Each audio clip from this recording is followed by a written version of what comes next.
and people. You live in Arizona? No, well, I'm back and forth. I'm saying, I just didn't hear what you said. I've lived there for a while. while. You have. Yes. And everything is going for the Latinos, right? The Chicanos. How do you? Are you asking me this question on camera? I may. Not today. I will. Okay. But well, the first thing you have to know is this. Okay. All right. Go ahead. How do you what? No, I'm gonna let you ask. Okay, ask me. Before I do my intro, you go ahead since that's on your mind. No, it's all on my mind. Yes, and I love that. Hi, this is Ron Thompson. Today we're in the mode of Montage Beyond. We're not just dealing with music, dance, and drama.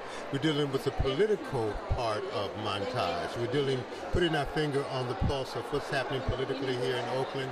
And we're blessed to have with us one of the cornerstones of the Black Panther Party. We're blessed to have with us one of the pillars that held up and is still holding up the black community, Miss Elaine Brown. How are you today, man? Well, I'm still standing. Yes, you are. Very that's good. That's about all we can say. You're here being very active in the making connections for the African American community, sponsored by Keith Carson. How do you see the black community today? Well, first of all, our community has been dispersed by a variety of actions over the years. We have lost the power of community because of desegregation of certain housing areas, gentrification, redistricting, prison has destroyed so much of our community, and of course crack cocaine. All of which are issues that arose from a scheme, a social structure that has never been one that serves our interests. You said something earlier that really caught my ear because I'm working on a piece that deals with sagging in black men. You said something earlier about the disowning, in a sense, of young black men because of their appearance. Denunciation, condemnation of black men. What about it? I'm just wondering what we can do to kind of change that appearance, because I'm finding that what you see is not what's on their mind, but there's a disconnect that happens when you take in that appearance. What would you say? I say that this is not a non-issue. It's a non-issue, and it makes me very angry that we're so willing to condemn our people. Now, we have a guy named Eric Holder. His pants are up all the time, okay? He's a nice middle-class Negro, okay? And Eric Holder refused to even hear anything about the Oscar Grant case, okay? Eric Holder and others are involved in some very insidious activities against, for example, the domestic drone program, okay? Why are we worried about some young brother walking around here without a job, without an education? You don't want to educate him. You don't want to get him a job. You don't want to get him in, but now you don't like him because his pants are hanging down. Stop it. All of you arrogant, would-be bourgeois Negroes need to cut the bullshit, pardon my language, because it makes me angry. These young brothers, one of them was a kid that I know named Little B.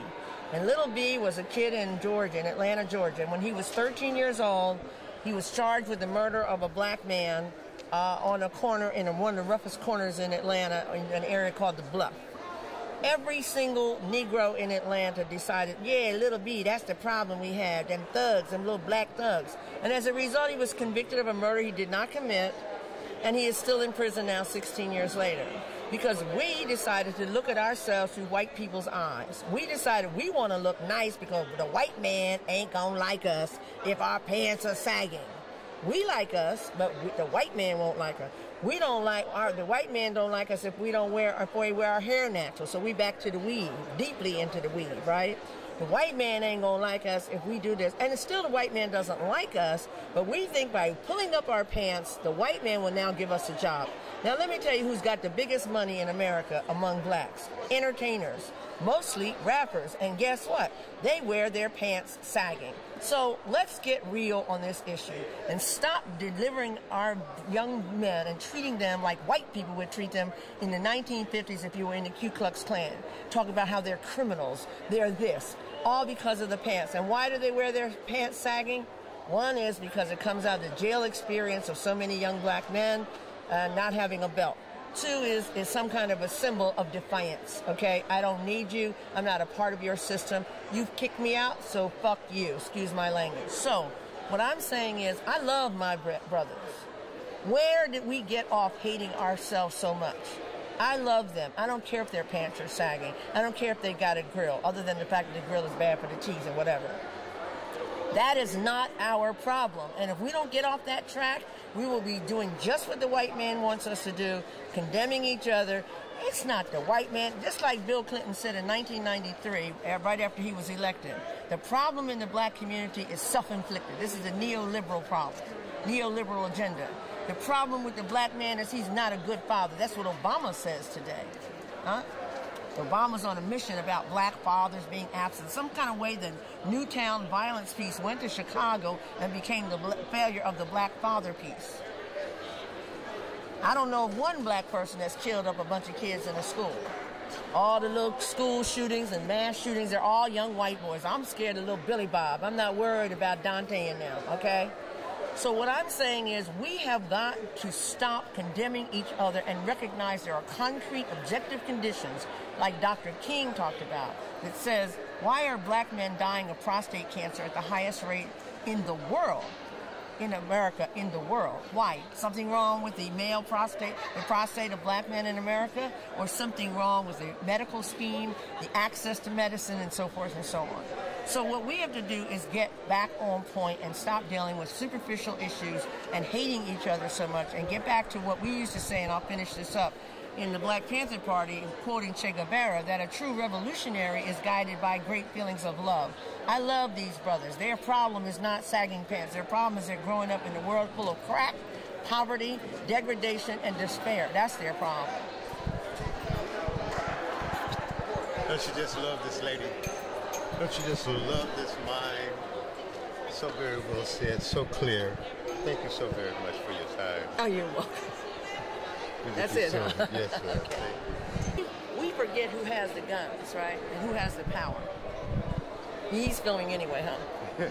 Oh, you don't want me to? I don't care. I don't care. So, you know, I had a one other question that I'd like to hear your thoughts about, and this is the relationship of our Latino brothers and sisters and the black community. Well, the first thing we have to recognize is that there's this notion that the Mexicans are taking our jobs. Black people run around talking about the Mexicans are taking our jobs. Here's people who ain't had a job in 10 years talking about the Mexicans taking their job. But let's do an analysis of what they mean. Who has the jobs that the Mexicans are taking? I mean, who is employing the people that the Mexicans are now taking their job? Some white man somewhere, right? Right? So we mad that Massa has now chosen the Mexican to be his exploited worker instead of us. We mad at the Mexican because Massa don't love us as much as he loves the Mexican. Now that's a deep thought, because if we don't own anything and we don't control anything, but we're mad at Mexicans for taking jobs as though they are our enemies. And we don't want to deal with Massa because we're scared of Massa. We're scared to let people know, and we're scared to say we need to be owning and controlling some stuff of our own together. We don't control it. We just want to work on Massa's plantation. And we want the Mexican not to work on Massa's plantation so we can work on it. Now, to show you how bad this stuff gets, in the state of Georgia, when they brought in all the Mexicans to do the low-level agricultural work that we weren't going to do for $4 a day or something, right? Then the immigration thing came down. All the white farmers were like, whoa, we got nothing but free labor practically in these Georgia immigrants coming in. Believe it or not, a lot of Mexicans in Georgia. We're going to kick these Mexicans out under the immigration. So then they realized, oh my goodness, what have we done? We don't have any more cheap labor. Well, wait. What was the answer that the Governor Deal, the present governor, came up with? The answer was, I know where to get it. will go to the prisons and get free labor. We're back to slavery, literally, raised doing agriculture work. Instead of us understanding, if the Mexicans don't get it, we should get it. They're not our enemies, not because they may not be, because they can't be. They don't own anything. We know who owns everything, and we're fighting and scrape for crumbs and for permission to have a job from this white man. We need to be organizing ourselves.